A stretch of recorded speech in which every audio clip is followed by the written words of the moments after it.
우리에게 주실 하나님의 말씀은 디모데전서 3장 1절에서 7절 말씀입니다. 다 찾으신 줄 알고 봉독하겠습니다. 미쁘다 이 말이여, 사람이 감독의 직분을 얻으려면 선한 일을 사모하는 함이로다.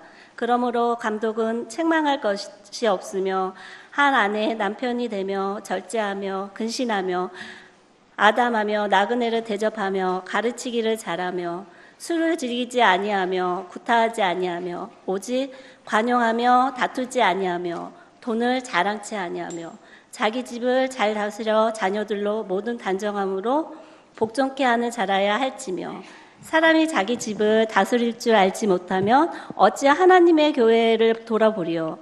새로 입교한 자도 말지니 교만하여져서 마귀를 정죄하는 그 정죄에 빠질까 하미요. 또한 외인에게도 선한 증거를 얻은 자라야 할지니 비방과 마귀의 올무에 빠질까 염려하라. 아멘. 이 세상에서 어떤 단체를 이끌고 하는 지도자, 일꾼이든 영적으로 교회에서 하나님의 백성들을 이끌어가는 사람들을 일꾼, 지도자, 리더 이렇게 말하죠. 그런 리더들은 거의가 다 재능과 은사, 탤런트 이런 실력들을 다들 가지고 있습니다. 그런 재능, 그런 능력, 어떤 실력, 탤런트 이런 은사들을 가지고 세상에서도 교회에서도 사실 쓰임받게 되는데, 실력보다 재능보다 더 중요한 것은 자질이다. 이 자질은 내적 능력을 말합니다. 은사는 외적인 것을 말합니다. 예를 들어서 어떤 음악을 전공했다거나 다른 사람보다 특별하게 내가 어떤 실력이 탁월한 사람이 있습니다. 이런 사람들이 다 쓰임받거나 또 하나님과 사람 앞에 존경받고 그러지는 않습니다.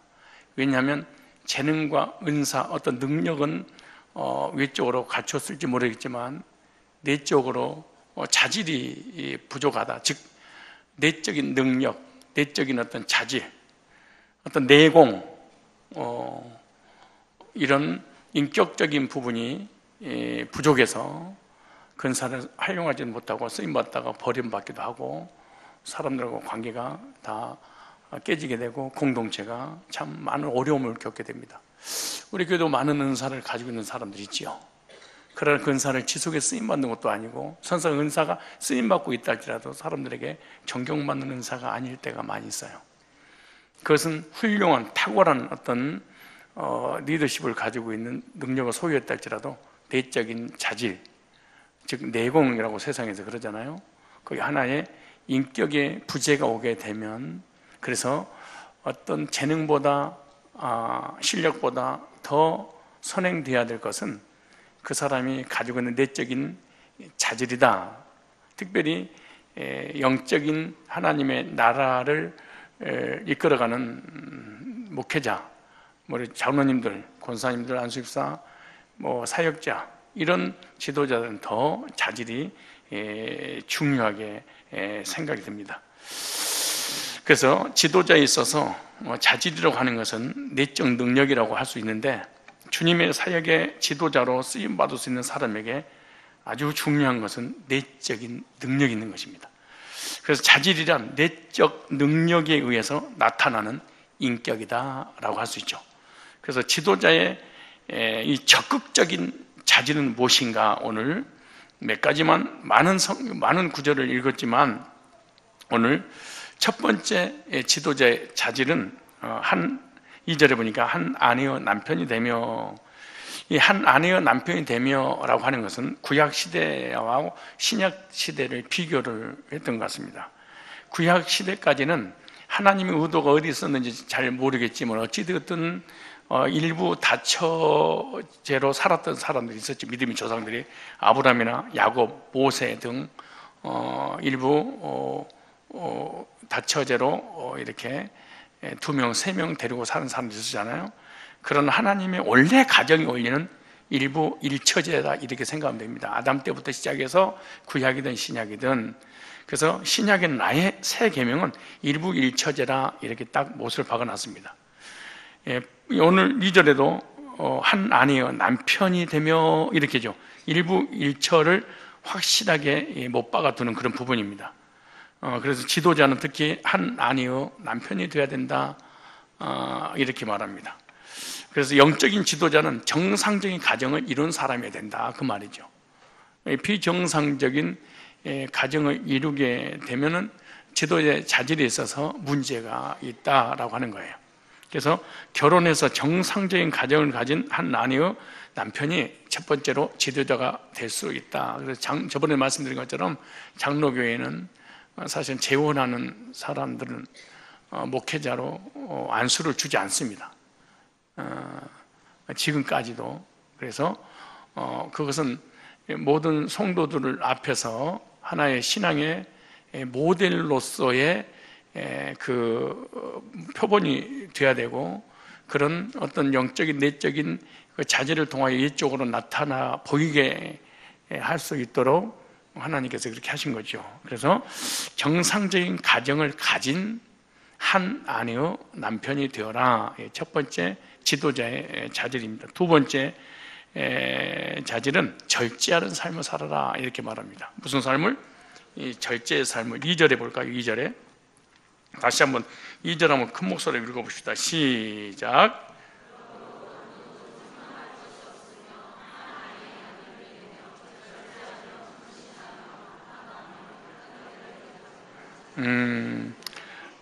이 절제 이 자질의 문제에 있어서 절제하는 삶을 살아 말은 절제란 신분에 맞는 삶을 살 때 절제가 가능한 것입니다.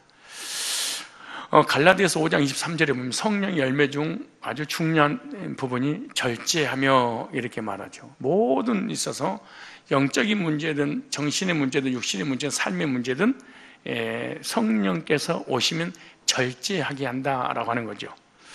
사도행전 24장 한번 찾아보세요. 사도행전 24장. 그래 복음이 전파되자마자 사도 바울은 구원과 삶에 대해서 동시에 가르쳤죠. 이 구원받으면 그리스도인이 되죠. 그 사람이 바로 천국 가는 것이 아니라 이 땅에 사는 삶이 있잖아요. 그거 갖다가 절제하는 삶이죠. 그래서 사도 바울은 복음을 전할 때마다 항상 두 가지를 전했습니다. 예수 믿으면 구원받습니다. 구원받은 사람은 이러한 삶을 살아야 됩니다. 이렇게 두 가지를 사도행전 24장 25절 보시면 여기 몇 가지 아주 중요한 교훈이 있죠. 시작. 바울이 의와 절제와 의, 예수 믿으면 죄선 받고 의롭게 돼서 구원받은 의인 되는 것을 신분을 얘기하고, 그 다음에 구원받았으면 뭘 살아라? 절제의 삶을 살아라. 그 절제의 삶이 왜 가능하냐? 장차오는 심판을 강론하여 예수님 재림하신다. 재림하실 때는 반드시 선악간에 심판을 한다. 이 세 가지 교훈을 동시에 성도들에게 가르쳤습니다. 하나는 복음 듣고 의롭게 되고, 의롭게 된 사람은 절제의 삶을 살아야 되고, 그 절제의 삶을 살 수 있는 것은 하나님께서 너희 행위대로 갚아주는 심판이 있기 때문에 가능한 거 아니냐. 이 세 가지를 가르쳤습니다. 오늘 우리들도 또 특별히 지도자라든가 하나님 나라를 위해서 쓰임받는 사람들은 가장 신앙생활에 있어서 중요한 게 절제하는 것이다 이렇게 말합니다. 그래서 의와 절제와 장차오는 심판을 강론하여 이렇게. 이 복음의 중요한 교훈이 3요소가 있죠. 하나는 의롭게 되는 것. 의롭게 된 사람은 세상 사람하고 같이 살면 안 된다. 절제의 삶을 살아라. 그리고 절제의 삶을 어떻게 살 수 있냐? 이 땅에서 소망을 두지 않으면 된다. 어떻게 소망을 두지 않느냐? 하나님이 심판하신다. 무엇을 심판하신다? 선악간에 네가 어떻게 살았느냐? 이것은 심판하신다. 그럼 구원받은 사람들에게 뭐냐? 재림하실 때 상급에 관한 심판하게 될 것이다. 상급 받으려면 모든 일을 절제해야 되지 않겠냐? 세상 사람들도 심판을 면제받으려면 구원받아야 되지 않겠냐? 그래서 영적인 부분과 도덕적인 부분을 동시에 사도 바울이 이렇게 전하고 있습니다. 그래서 절제의 가장 중요한 부분이 있습니다. 그게 뭐냐? 절제에 있어서, 그리스도인에 있어서 가장 중요한 절제는 뭐냐? 먹는 문제입니다. 무슨 문제? 먹는 거. 여러분이 사우나라든가 집에서 샤워하고 난 다음에 거울을 보고 싶지 않을 거예요. 자기가 자기 자신의 이 아름다운 육체를 정말로 보기 싫다, 절제해야 됩니다. 내가 내 몸매를 보면서 혐오스럽다, 절제해야 됩니다. 배가 삼겹살로 자꾸 나눈다, 남북이 나누듯이 자꾸 내 배를 출렁거리는 내 배를 보면서 혐오감을 느낀다, 절제하십시오. 절제가 안 됩니다. 운동하십시오. 하나님께서 이렇게 아름답게 만들었는데 이 육체, 나는 가끔가다 내 육체를 내 스스로 보면서 그래, 하나님, 내가 죽으면 불로 태울 텐데 아쉽지 않으세요? 아니, 이렇게 퍼펙트하게 만들어 놓고 이걸 태워서 먼지를 없애버린다, 주님 손해세요. 자기 육체, 내 육체가 그렇다는 얘기가 아니고 상상할 거 없어. 내가 내 자신의 육체를 보면서 아름답구나, 이렇게 있어야 돼. 근데 내가 보는 곳곳마다 스트레스가 쌓인다, 절제하세요. 다리통을 보는데 스트레스 쌓인다, 다리통만 빼세요. 배를 보니까 갑자기 시험이 든다, 먹지 마세요. 조심하세요. 이제 이건 먹는 걸, 옆 사람 배 좀 봐봐. 시작. 이거 자기 몸에다가 폭력을 휘두르는 이 악한 죄입니다, 이게. 나는 많이 찌는 편이기 때문에 내 몸을 정말로 붕괴시키고 싶은 생각이 없어서 절제를 많이 하는 편인데, 여러분의 배는 안녕하십니까? 밀물과 썰물이 왔다 갔다 하면서 혹시 여러분 여러분 엄마 연세 60 중반에서 70대 사이가 되잖아요. 배가 진짜 꼬불꼬불해지고 처져버려요, 여기 배가. 근데 이 30대 배가 그 모양이다, 회개하십시오. 자제하셔. 특별히 남자들도 조심하십시오. 건강관리해야지. 자제하면서 하십시오. 그리고 진짜 난 먹고 싶다. 어떤 사람은요, 먹기 위해서 살을 뺀대. 먹고 싶은데 살이 찌니까 막 견딜 수 없으니까, 그래서 실컷 운동을 하고 먹는다는 거예요. 그럼 유지를 할 수 있다는 거지.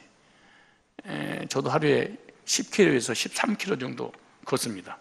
일주일에 5일에서 6일 정도는. 그리고 저녁에는 자제하려고 아주 예를 쓰는 편입니다. 그러니까 강대상에서 몇 시간 동안 설교해도 지치지 않는 이유가 평상시에 제 관리를 해서 그렇죠. 여러분들도 먹는 거 절제하십시오. 특별히 밤 8시 지나서는 먹는 거 전부 다 내장 비만으로 가기 때문에 건강에 사실은 좋지 않습니다. 조심하시고, 특별히 요즘 월드컵 때는요, 밤 막 12시, 1시, 2시에 계속해서 막 치킨 막 시켜다 먹고 그러는 바람에 몸이 거기 가다가 병 걸리는 게 먹어서 오는 것이잖아요. 먹는 거, 소식, 다작, 이란 말 있잖아요. 소식하면서 꼭꼭 씹어서 먹이 뇌 건강에도 좋다고 하잖아요. 고침 단명. 옛날 어르신들 그 베개가 높으면은 이게 수명이 짧다잖아요. 그래서 베개는 항상 목에다가 베고 자면 건강에도 좋고 코도 덜 골고 그렇게 하잖아요. 그러니까 이게 사실은 먹는 걸 가장 절제해야 되는데, 이것보다 더 중요한 거는 술 먹는 거 절제해야 됩니다. 술 먹는 거.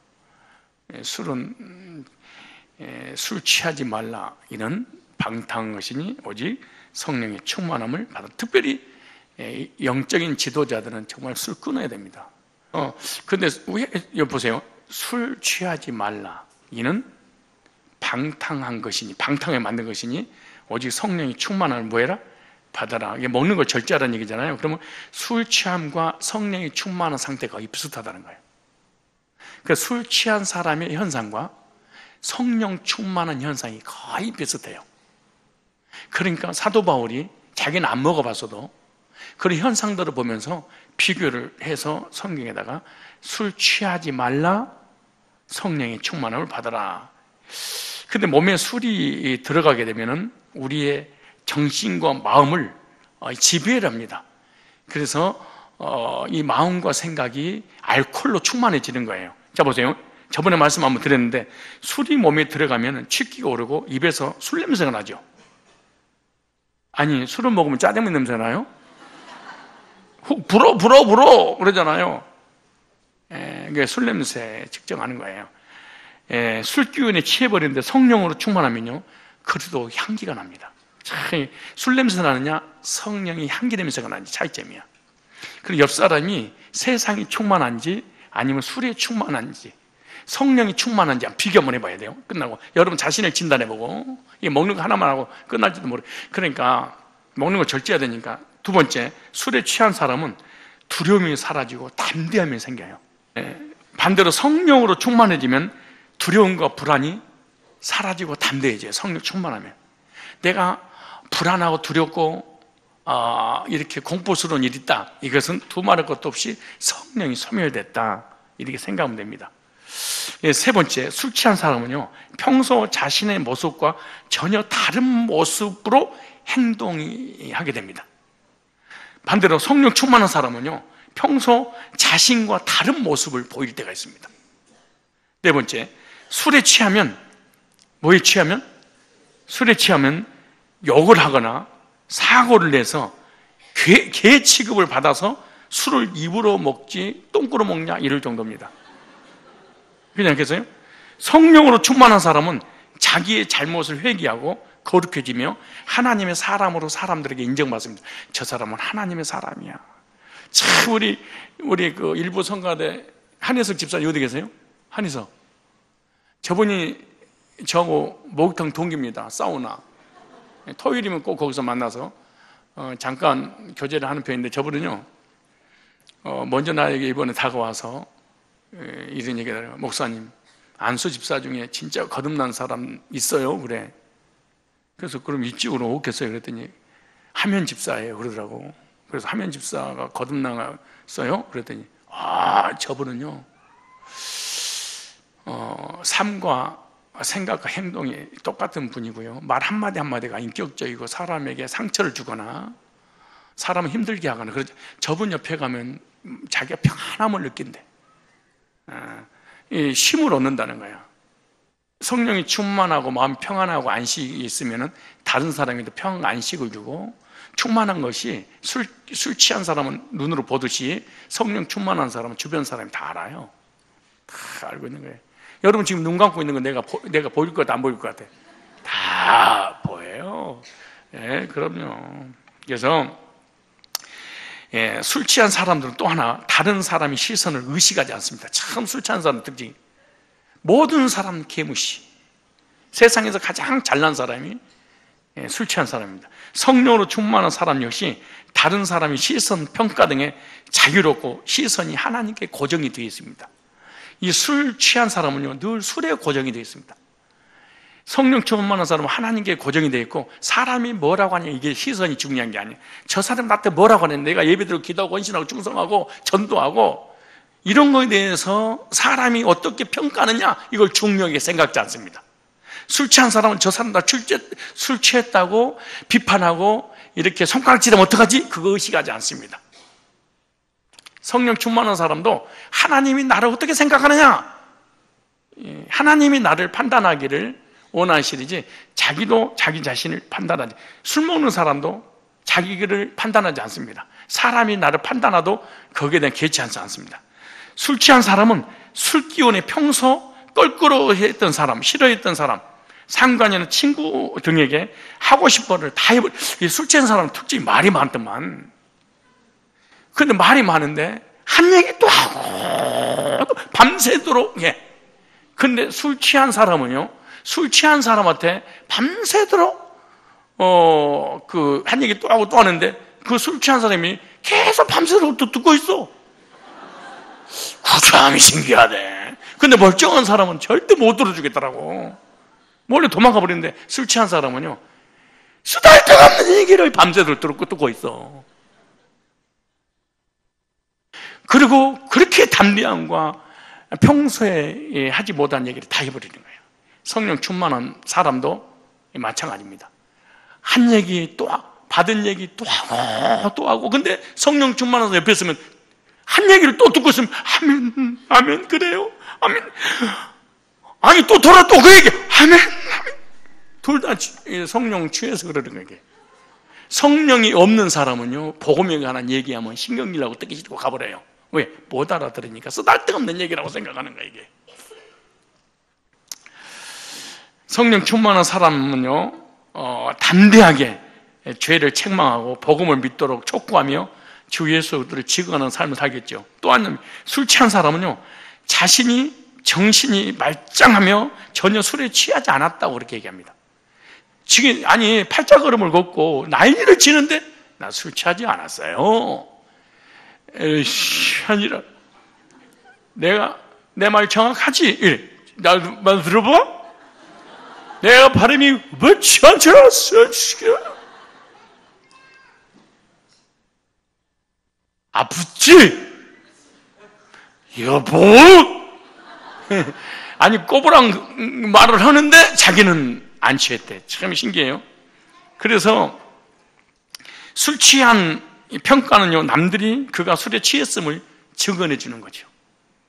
그죠? 성령 충만한 사람은 자신이 성령에 충만한지 잘 몰라도 주변에서 그가 성령의 충만함을 증언해 주고 있는 거예요. 자기는 성령 충만한지 안 뭔지 잘 몰라요. 그런데 옆 사람이 저 사람은 참 자질이, 인격이, 믿음이 정말로 성령이 계시구나 이걸 알아요. 그래서 자기는 잘 모를 정도로 겸손해. 그래서 상대방이 알아요. 그리고 술에 취하면요, 자신은 물론이고 가족, 친구들의 일상적인 관계에 큰 영향을 미칩니다. 가정이 파괴되고 직장에서 해고될 수 있도록. 술 취한 사람은요, 정말 나중에 결국 가정이 파괴되더라고. 이혼한 가정 90%가 술 중독자 가정들이잖아요. 이게 정말 큰 피해를 주는 겁니다, 이게. 맨 처음에 사람이 술을 먹는 데잖아요. 나중에는 술이 술을 먹는데, 그러다가 술이 나중에 사람 먹는 데는 거야, 이게. 성령 충만한 사람 역시 자신은 물론이고 자신 주변에 큰 영향을 주죠. 그리고 여러분이 세상이 충만한지, 술이 충만한지, 아니면 성령 충만한지 그냥 압니다. 또 하나, 술에 취한 사람은요, 아무에게나 술을 마시자고 권면하고 계속 술을 찾아다닙니다. 아니, 지나가는 사람도 붙잡아놓고 한잔하십시오. 내가 낚시터에 가면요, 참 신기하대. 낚시꾼들 술 먹다가 꼭 내가 앉았으면 술 드시죠, 이래. 한잔하세요, 그래.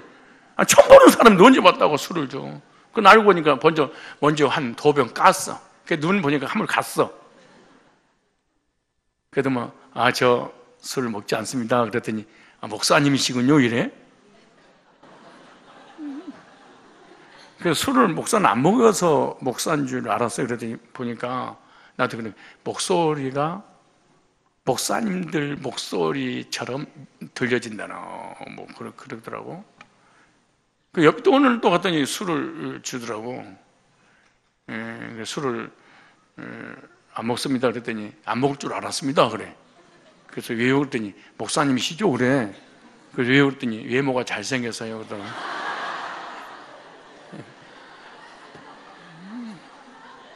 묻자고 한 얘기가 아니에요.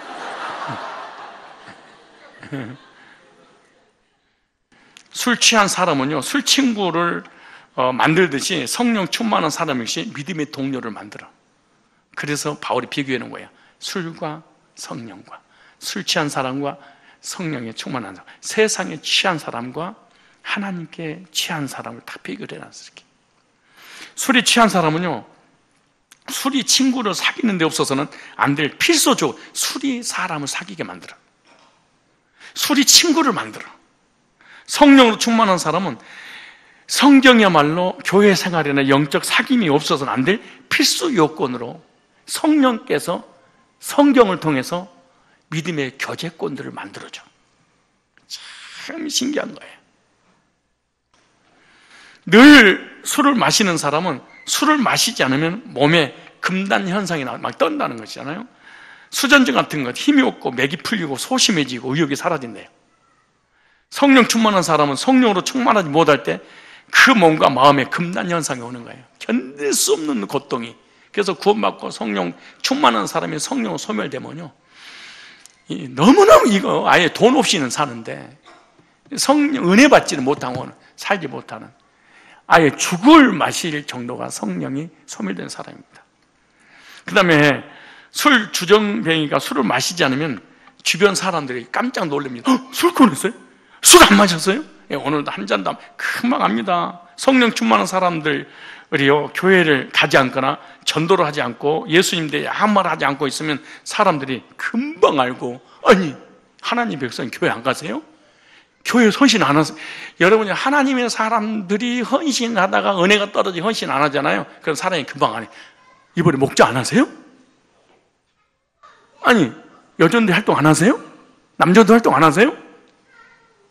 금방 안 해. 근데 맨 처음부터 성령 없는 사람 누가 물어보지도 않아. 하거나 말거나. 원래 얘는 불신자여서 그래.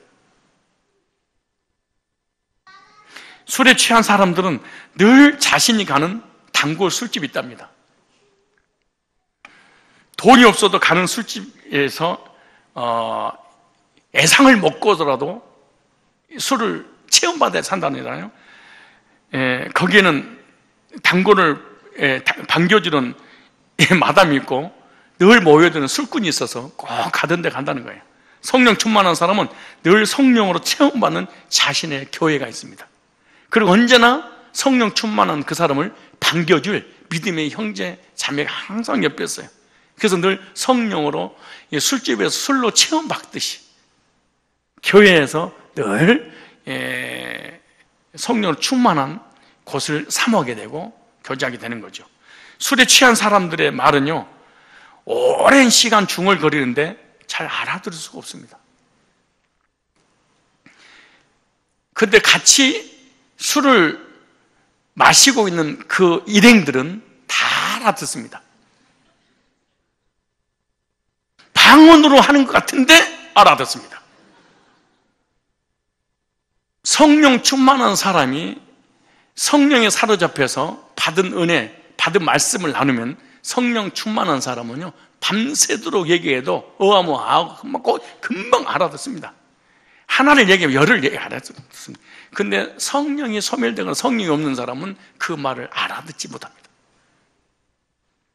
술에 취한 사람은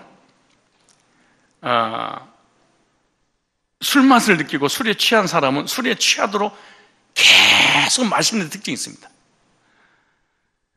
성령의 맛을 느끼고 성령이 취한 사람은 계속 성령 충만받기를 원합니다. 술에 취한 사람은 하루 종일 콧노래, 세상 노래를 부릅니다. 흥얼흥얼. 성령 충만한 사람 특징이 시와 찬미와 신령한 노래로 서로 화답합니다. 술에 취하면 무엇이든지 자신감이 생깁니다. 성령이 취하면 구원의 확신과 감격 가운데 미리 된 비전과 하나님 나를 인도하고 계신다는 확신이 생기죠. 얼마나, 그러니까 이 성령이 충만한 상태가 구원만 받고 마는 게 아니야. 이 땅에서 두려움, 불안을 쫓아내고 확신과 감격 속에 살아가게 만드는 거예요. 술 취한 사람은 폭력적이고 공격적이어서 많은 관계를 깨뜨립니다. 성령의 술에 취한 사람은요, 하나님과 사람과 자신과의 관계 속에서 9가지 성령의 열매를 맺습니다. 여러분, 불신자들이 또 믿음 없는 사람은요, 우리가 교회 헌신하고 충성하고 믿음 생활하면 무슨 재미로 사냐고 하잖아요. 특별히 술 먹는 사람은, 또 담배 피는 사람은 예수 믿는 사람한테 술도 안 먹고 담배도 안 피우고 놀이방도 안 가는데 무슨 재미로 사냐, 이런 얘기를 해요. 여러분, 성령 충만한 게 얼마나 재밌는 줄 알아요? 몰라서 그렇지. 여러분, 성령 충만한 경험을 안 해봐서 그렇지. 성령 충만한 경험을 딱 하면은 세상으로, 세상 사람처럼 절대 살지 못합니다. 그래서 술 취한 것보다 성령 충만한 것이 훨씬 좋고 평안하고 더 행복합니다. 성령 충만하면 뒤끝도 좋습니다. 술 취하면요, 뒤끝 골 때리고요. 얼마나 괴롭고 고통스러운지 모릅니다, 이게. 인사하세요. 혹시 술 취해 본 적이 있으신가요? 시작. 이거 술 얘기할 때마다 꼭 잠언서 23장을 한번 읽어주는데 거기 보세요. 재밌는 말씀이 있으니까. 잠언서 23장. 어쩌면 여러분 남편하고 똑같은 거 봐봐요. 어쩌면 이 남편을 여기다 써놨어. 잠언서 23장. 이걸 내가 읽어줬던 또 권사님이 우리 남편 데리고 올게요. 한 번만 더 해주세요. 그래. 얼마나 힘들면 그러겠어요. 잠언서 23장 29절 볼까요? 29절에 인생의 재앙을 당하는 사람과 가정을 얘기하는 거예요. 재앙이 누구에게 있느냐? 재앙. 그러니까 졸지에 이 가문의 가정에 재앙을 당하게 되는데, 그래서 늘 근심 걱정 염려하며 사는 사람이 누구냐? 그리고 늘 싸우는 사람이 누구냐? 소리 지르고 폭력을, 언어 폭력, 행동 폭력을 하는 사람이 누구냐? 늘 원망하는 사람이 누구냐? 까닭없는 창상이 누구에게 있느냐? 눈이 붉은 게 왜 붉겠냐? 여러분 눈탱이가 왜 뻘개요? 왜 얼굴이 불그스름하게 달아올라요? 보세요. 술을 먹는 자가 아니고 술에 잠긴 자가 아니냐. 아니, 술이 뭐를 먹어버린 거야? 사람을 먹어버린 거야. 술에 잠겨 있대. 술에 잠긴 자에게 있고 혼합한 술을, 이게 소맥이네. 나는 영화가 사람들을 다 이렇게 드라마가 배려놓는데 그 변호사, 검사 이런 사람들 회식할 때 말이에요. 이야, 나는 그 최고의 그 지성인들이 회식하는 그 영화가 그러겠지. 우리 교회 변호사님이 계시는데 변호사님 술 안 드시죠?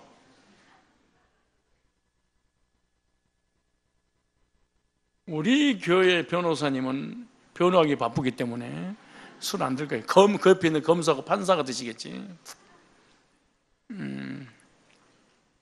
그런데 보세요. 막 소주, 양주, 포도주, 와인 있잖아요. 이걸 갖다가 넣고 그냥 그 컵 위에다가 그 잔을 딱 넣고 타타타타타타타 싸대기 치면서 이렇게 하면서 그 큰 잔으로 조그만 잔이 퐁퐁 들어가더라고. 그리고 완샷 하면서 떨어지는데, 와.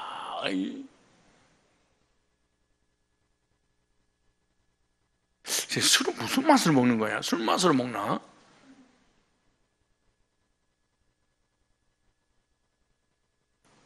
보세요. 술이 잠긴 자에게 있고 혼합한 술을 구하려 다니는 자에게 있느니라. 혼합된 술. 맥주만 먹어도 안 돼. 와인만 먹어도 안 돼. 소주 막 40도, 50도짜리로다. 여러분 그 알코올이 있는 그 술에다가 이렇게 불 붙이면 불 붙어요. 근데 그 불덩어리가 뱃속으로 들어간다고 생각해봐요. 그래 뜨겁지. 그래 얼굴 빨개지고 간이 붓고 그래 간이 썩어서. 어떤 분이 그래, 목사님 술 드시고 담배 피워도 90살까지 사신 분이 계시던데요. 그래. 근데 집사님 술 담배 안 했으면 120살까지 살았어.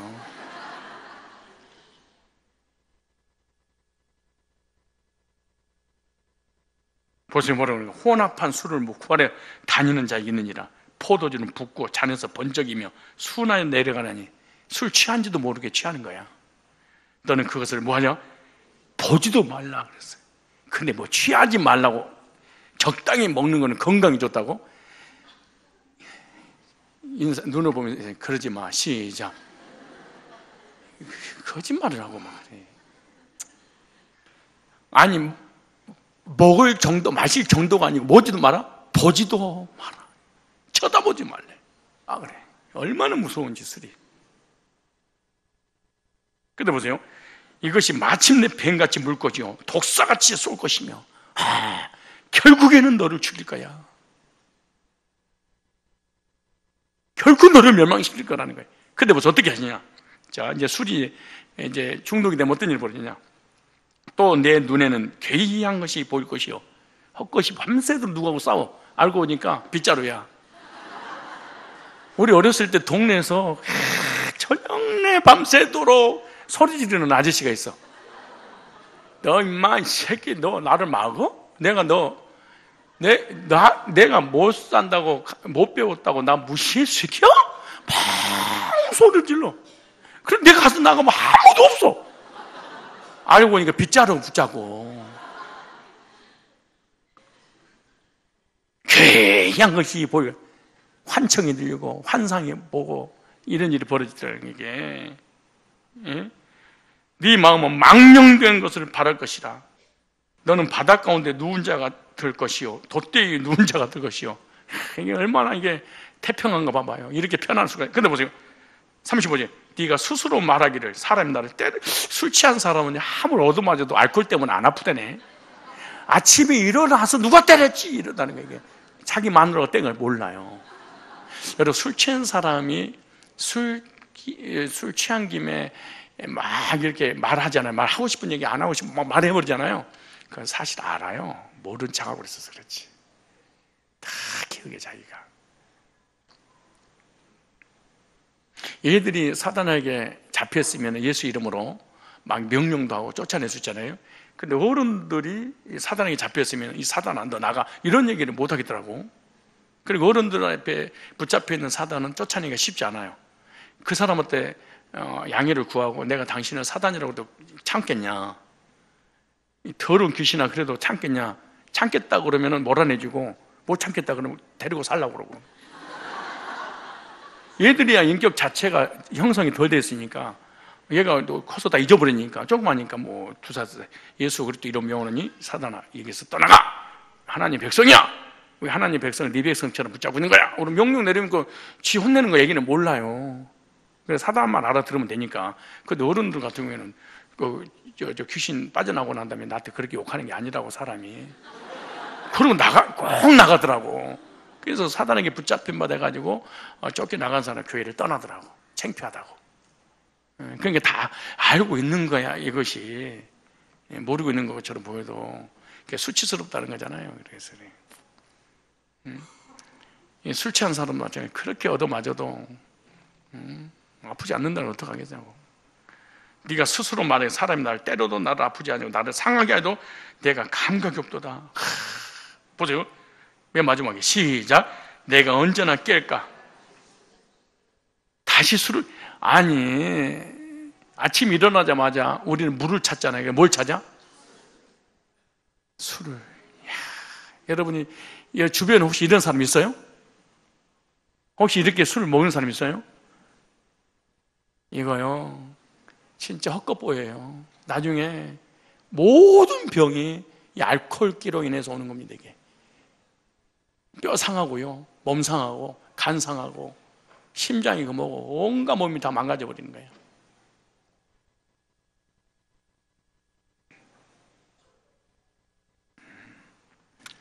그래서 술은 지향의 근원입니다.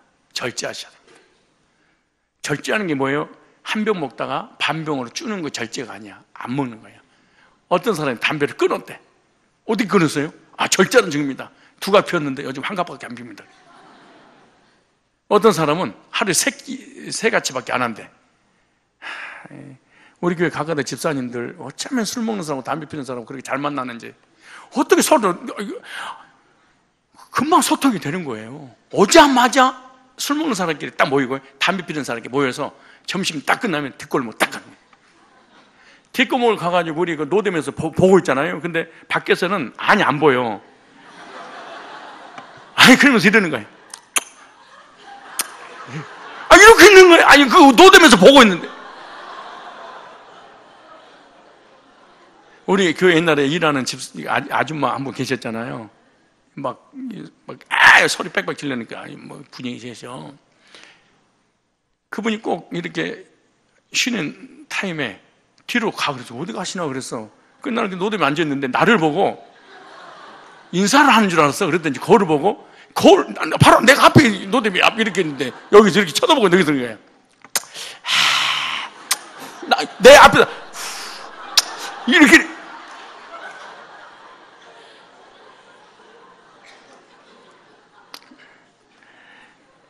술, 담배 절제하셔야 됩니다. 절제하세요. 다 망가지는 거예요. 특별히 이렇게 국회의원이라든가 검사, 판사, 의사, 변호사 이런 지도자들, 교사들, 선생들 사실은 술, 담배 하는 것이 나쁜 거지만은 사람이 좀 추해 보이는 생각이 들 때, 특별히 대통령들이 막 직무실에서 담배 피우고 막 이거.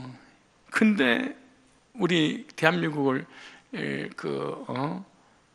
이렇게 민주주의를 찾았던 그 미국의 그 누구야, 메가더 장군, 그 양반이 담배 피는 거 멋있더라고. 나라를 구해서 그런지 다 마음을 딱 잡고 말이야. 이게 멋있더라고. 그 사람들이 담배 피는지 모르겠지만 아무튼 멋있는 거 두 번 치고 자제하고 절제를 하는 게, 특별히 지도자들이 이거 이해가 안 돼. 술 담배 하는 게 좀 추해 보여. 추해 보여. 특별히 지도자는 절제해야 됩니다. 절제한다는 것은 아예 안 먹는 겁니다, 사실은. 그래서 고린도전서 9장 25절에 보면 이기기를 다투는 자마다 절제하나니, 승리하기를 원한다면, 믿음으로 살기를 원한다면, 진짜 멸류관을 받기를 원한다면 뭐해라? 절제해라. 절제의 삶을 통해서 복을 받게 되고, 절제의 삶을 통해서 하나님이 나를 쓰십니다. 절제하지 않으면 하나님 나를 쓰지 않아요. 하나만 더 하고 마치겠습니다. 요즘 제가 제 시간에 끝내야 되는데 2절에, 다시 오늘 본문 2절에 하나만 더 하고, 오늘 술의 얘기를 많이 했네. 술을 끊어야 될 사람 있는가요? 자, 3장 2절에 다시 시작. 그러므로 감독은 책망할 것이 없으며 하나님의 남편이 되며 절제하며 근신하며 아담하며, 여기 아담하며, 근신하며 아담하며, 이것만 하겠습니다. 근신이란 내적인 마음의 태도를 말하는 겁니다. 자신을 내적으로 다스릴 수 있는 사람이 능력 있는 사람입니다. 자기 자신을 다스릴 수 없는 사람은 능력이 없는 사람인데요. 잠언서 16장 32절을 보세요. 잠언서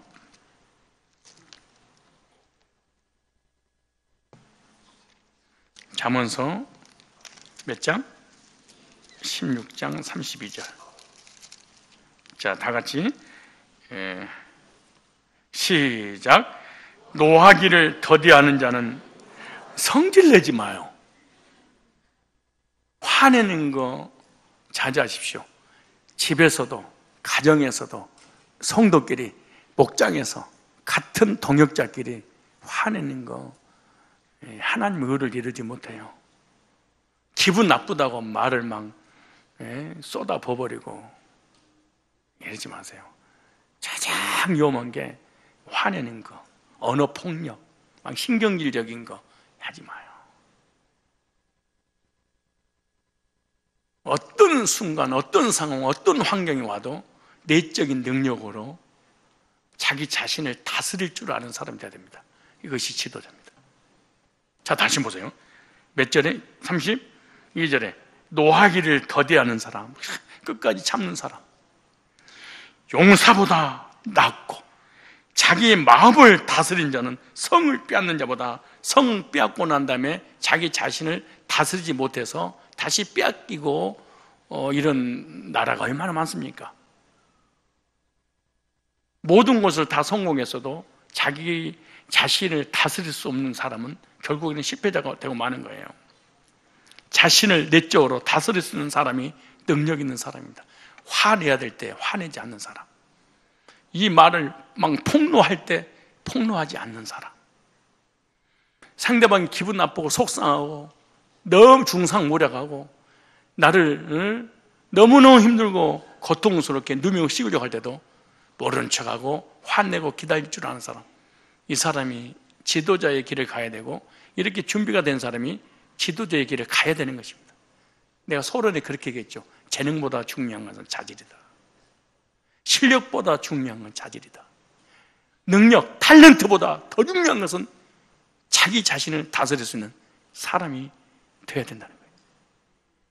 우리 주변에 얼마나 실력 있는 사람이 많이 있습니까? 얼마나 능력 있는 사람이 많이 있습니까?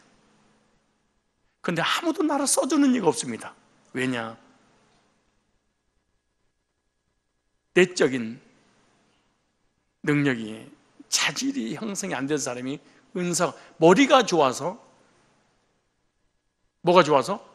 머리가 좋아서, IQ가 좋아서 판검사는 다 될 수가 있습니다. 의사도 될 수 있죠. 교사 다 될 수 있죠. 목회자도 될 수 있겠죠. 서울대, 연대, 고대 다 들어갈 수 있겠죠. 자질이 안 되니까 결국 무너지고 마는 거예요.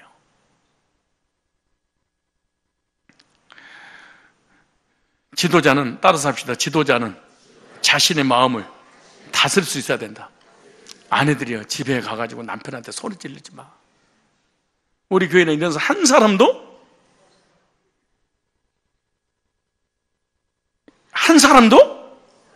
집에 가가지고 가족들에게 신경질 내지 마세요. 시작.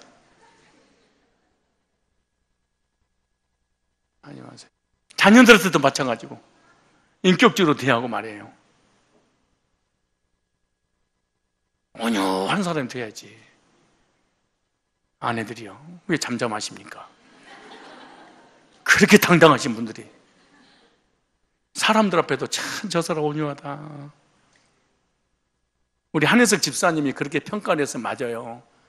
얼마나 사람들이 냉정하고 냉철하고 유의지시하고 다 보고 있거든요. 아, 이 사람 진짜 거듭난 사람의 삶이구나. 다 보고 있어요. 다 보거든요. 조심하셔야 돼요. 화를 낼 때 내지 않는 사람, 능력 있는 사람.